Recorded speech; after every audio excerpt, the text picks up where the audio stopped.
Hello my friends, it's the Game Boy Geek here. Today, it's all about the knowledge. Because knowledge will not only give you victory points, but also gain you individual and unique abilities. Today we're taking a look at Knowledge the Game. It is a fantasy battle deck building game. Will you use the wisdom of the wizards, or the power of the light of the paladins, or the building skills of the gnomes? With over 400 cards, each game will feel different in this 2 to 4 player deck building game. Today we're going to be doing a rule school, so I'm going to teach you how to set up and play the game rule for rule so that you don't have to read the rulebook yourself. So let's get going.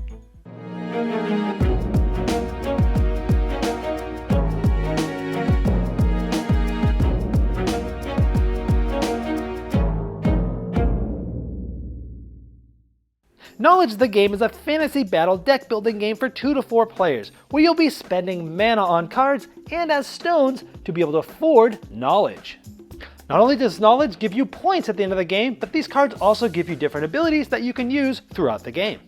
There's over 400 cards in the game and only a fraction of them are used each game, so every game is going to feel very different and you can construct your own setups. On your turn, you'll be playing a move card and possibly battling other players who might be able to defend themselves throughout a battle roll. If you succeed through all the players, sometimes you'll gain abilities like drawing more cards, gaining an extra move or playing more cards, and gaining more mana to spend on cards. Item cards can help you in all sorts of various ways, even in battle, and healers can help you get cards out of your graveyard or the trash. And some setups allow you to get random potions which give you different varying abilities. Or recruit a random legend that has strong and interesting abilities. And even recruit rare cards, but they're so powerful you can only have one of each. Knowledge the Game comes with over 400 cards, but you don't use all of those cards each game. You're going to be looking through the decks and finding specific cards that I'm going to show you how to set up. So in between these different steps, feel free to pause the video to find the cards I'm talking about. First, you're going to find the 3 different sets of mana cards. They say mana on the top, and they'll have a number either 1, 2, or 3 on the bottom.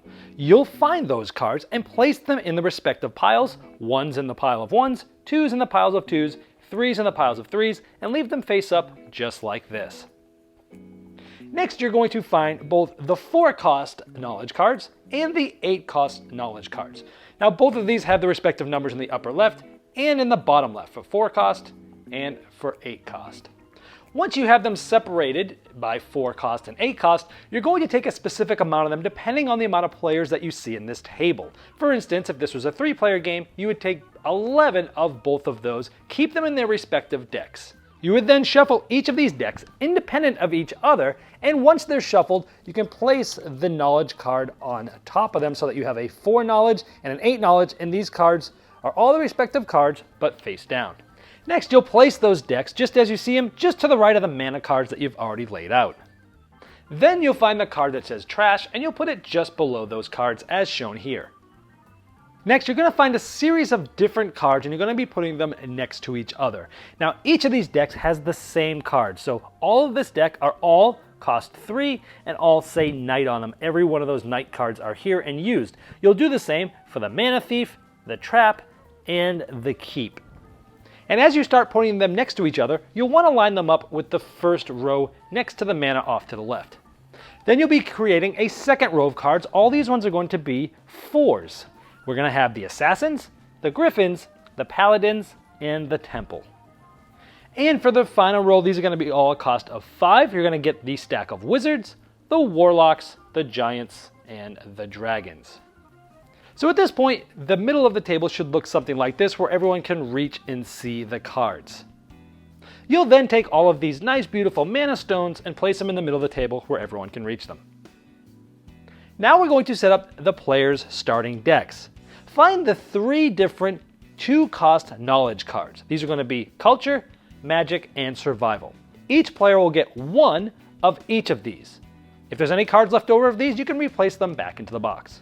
Next, give each player 6 of the mana cards that have the number 1 on the bottom. These are cards that you already set up on the table earlier in setup. Then, each player will be able to take 1 card from the top row, which has the lowest amount of summoning cost in the upper left, and then they can take 1 card with the next higher one, which would be the 4. So you're going to take 1 card from this row, and any 1 card from that row and add it to your hand. So in this case, we took the Assassin and the Keep. You now have 11 cards. You're going to shuffle all these cards together and build yourself a draw deck. So the draw deck is now in front of you. You're going to draw the first 5 cards of this. You can look at these cards, but do not show them to your opponents. This is your hand. Finally, each player will select a die color of their choice and place that single die next to their draw deck. This will be their die for the rest of the game. If you're playing with less than 4 players, any dice not chosen can be returned back to the box. The object of the game is to have the most knowledge at the end of the game, and knowledge is shown on the bottom left of certain cards. Some of them you even start with, like this card, the Common Knowledge of Survival. Some cards that you purchase throughout the game that you've set up already will also have knowledge on them. And you'll also be able to buy 4 cost and 8 cost knowledge cards that you've already set up, and that will also give you knowledge. The game is played in clockwise order, each player taking a turn. On your turn, you'll have 5 cards to select from. You'll play a card, or sometimes more than 1 card if abilities allow you. During your move phase, different things might happen, and then when that's done, you'll go through a summoning phase where you can buy more new cards. Then you'll discard all your cards and draw back up to 5. It will be the next player's turn. That's the flow of the game. Some common terms that you'll hear throughout the game: your draw deck is simply your face down draw deck. Any cards that you discard will go next to your draw deck, and this is known as your graveyard. There's also trash. Some abilities tell you to trash a card. If so, you put it underneath this trash card. Now we'll go over the details of what these cards do as we begin to play them, but generally there's different types of cards. Ones with red borders, like all of these, are called battle cards. The orange ones are items. The green ones are defense, and some of them actually have more than one border. This one is a battle card because it has a red border. It also has a blue border. Blue cards are healer cards, and they tend to allow you to get cards out of your discard pile and or the trash. Even more specifically, any cards that have a red, a blue, or a green border are known as move cards, and these are important because the move phase is the first phase of your turn, which we're going to get into now. Now during your move phase, you can play 1 move card by default and any applicable item or knowledge cards that are in your hand. So for example, I play this move card. It's a battle card, which makes me attack the other players all one at a time in a clockwise manner. Now when you're attacking these opponents one at a time, they have 3 options. The first option is they can defend themselves with another move card. So if this opponent decided to use a move card, the defensive card called the Keep, what would happen is the attacker would add the attack value on the axe to the die roll. They would roll the die, and the defensive player would add to their defensive value, in this case 7, to their die value. Now this says 7 plus 2 is 9, this is 6 plus 4 is 10. However, if it looked like this and it was just a 9, they did not roll a 6 and activate this, and this was at a 10, this player would defend themselves, and they would keep this card. They don't remove it. They can keep defending themselves with that as long as it's in their hand. This player would lose the battle, and they'd continue on to the next player clockwise, starting a battle with them. And if it's a tied after rolling the dice and looking at the values, both players would re-roll their dice until there are no ties, unless of course it's a special card like this one, where a certain value would trigger the end of the battle. Now still in this first option, instead of playing a defensive card, you could play a battle card to defend yourself. In this case, the attacker rolled a 3, they have a 4 attack, that's 7. This has a 4 defense and a 4, that's 8. This player would successfully defend themselves. Anytime you successfully defend yourself with a red battle card, you get one of these mana stones from the middle of the table, and you gain that. We'll talk about what these do later. And if this attacker did not successfully attack, they would move on to the next player in clockwise motion, starting a battle with them. The second option to defend yourself is to use an item or knowledge card. So this defender is using this item card to our attack. In this case, it says you could trash the enemy's battle card. However, the enemy can avoid it and escape by rolling a 6. Well, let's say the attacker rolled the 5. This would activate, which means this card would get trashed. It would get put right to the trash. Their move essentially would end, and this trap card, because it got used, would go to the trash. However, if this player did roll the 6 and was able to escape, this card would go to the trash, and this player would then go on to attack the next player clockwise if there is one. Now if that defender, instead of playing an item card, played a knowledge card, like this one, the Ambitious Architect, it says, while this card's in your hand, it blocks all attacks. You would simply just flash that card, if it was in your hand, to the attacker, and this attacker would then now have to move on to the other player. This would stay in that player's hand that flashed it to them. Now the final option to defend yourself is to discard any non-knowledge card from their hand. So an opponent could discard, say, a mana card to their own graveyard to successfully defend themselves. And if they wanted to discard a move or item card, they could do so.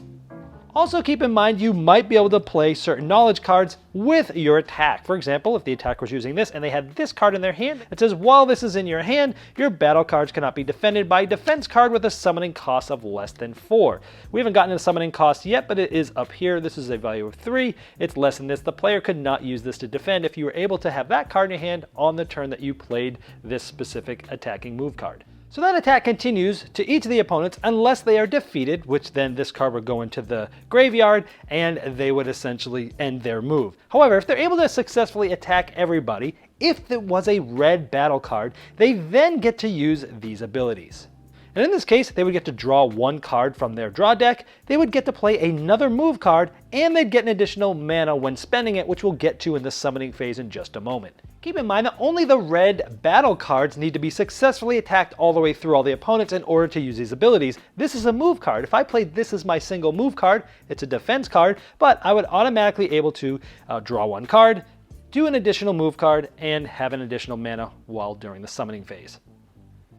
During the summoning phase, this is going to allow you to summon or purchase new cards. To see how much mana you have in order to do that, you're going to look at a few things. Number one, some cards, like the one we just attacked with, allow you to gain more mana on this left side, but you only get to use these if you made it all the way through the attacking without losing that card due to some opponent's card of trashing your card. So whether or not you won or lost, as long as you got through without trashing it, you can use that extra mana. Any cards still in your hand from the original 5 that you drew that turn that have mana values in the middle of the bottom, in this case we have 1, 2, 3, and sometimes you'll get mana stones. We showed you if you successfully defend with a red battle card, you're able to get these. There's other cards that will able to get these to you. And also during your summoning phase, if you decide not to summon anything, you'll get one of these stones. However, these stones have to be used on your very next turn, otherwise they go back to the pile anyways. So here we have a total of 1, 2, 3, and 4 mana. Now by default, during the summoning phase, you can only buy one card, and I have 4. So in this case, I could buy any of the ones here because the summoning costs are in the top left-hand corner. This first row are all 3s, these are all 4s, in this case, these are all 5s. But don't forget, the name of the game is trying to get the most knowledge. You can buy a 4-cost knowledge for 4 or an 8-cost knowledge for 8. But let's say it's early in the game, we want to start building our deck. We can buy one of these cards here for the 4 mana.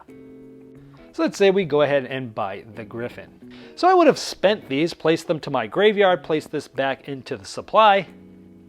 And some cards, like this knowledge card, gives you +1 summon, which means if I had enough mana to keep going, I could buy an additional single card. And some battle cards give you an extra summon on these extra abilities on the left side. And again, you only get these if you're able to get all the way through attacking on your turn, regardless as if you won or lost, but as long as an opponent didn't make you trash that card with one of their cards. So it's possible to do more than one summon and get more than one card, but by default, you're only getting one. And then you're going to make sure that all the cards that you've just played to summon, any of the move cards you play that turn, or any of the other cards that are still in your hand get discarded face up to your graveyard. You'll then draw 5 new cards from your hand and start planning your turn as other players begin their turn in a clockwise manner.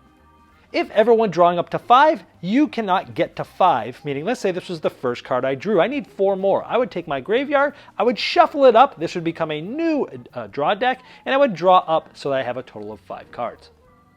Now when summoning and you get these knowledge cards, essentially this is showing these are the 8-cost cards. These are all face down from setup. You would just draw this card and you would place it face up into your graveyard just as if you had summoning any other card and place this back on top of it. Players continue taking turns in a clockwise order as I showed, going through the move phase, then the summon phase, until all of the cards beneath the 4 and the 8-cost knowledge cards are gone. You then add up all of the knowledge and all the knowledge cards and some of the other cards that may have them, and whoever has the most knowledge is the winner. Now we set up the game with this one setup of the basic cards. However, there's many different ways that you can set the game up for an amazing amount of variability. On the screen now I'm showing 6 different predetermined ways that you could set up the game, showing you which cards to use in which of the rows. You can also create your own setup as well. And you generally want to keep 4 piles of cards costing 3, 4 piles costing 4, and 4 piles of costing 5 or more. When doing some of the more advanced setups, there's a few different types of cards I want to talk about. The first is potions. If you're playing potions, much like some of the knowledge cards, this is on top like this, and then below it are a bunch of face down cards. When you spend 3 mana, you will take this top card, put it into your graveyard face up, and put this back on it face down. And these potions are essentially item cards because they have orange borders, and essentially they do certain things. You'll just want to read the rules on the card and follow those. There are legend cards, which have another one of these top cards. All of them that are legends are face down. You spend 7 mana and you can get one of these legends, put it face up into your graveyard, and the rest are face down. Now these legends are all different types of cards. Of course, they all cost 7 mana to get, but some of them are battle cards, some of them are healers, some of them are knowledge cards, some of them are defensive knowledge, all different things. Follow the rules on the card. Now some of the cards that you'll be placing out have a gold border on the top, and on the bottom right of that it says rare. What this means is if you're using something like the Mage Tower, you'll put one of these cards face up in the setup stack that you could possibly buy throughout the game, 1 card per player, because each player can only get one of each of these rare cards. So for any rare, put as many cards as there are players, you can only ever have one of those. Well, I hope this helped you dive right into Knowledge the Game and get to the fun quicker than you normally would if you had to read that rulebook yourself. Now, if you have further questions about the rules, I've placed a link below me in the description of this video. And if you have more questions, that's the best place to ask them because I'll get notified and the publisher might be able to help out as well.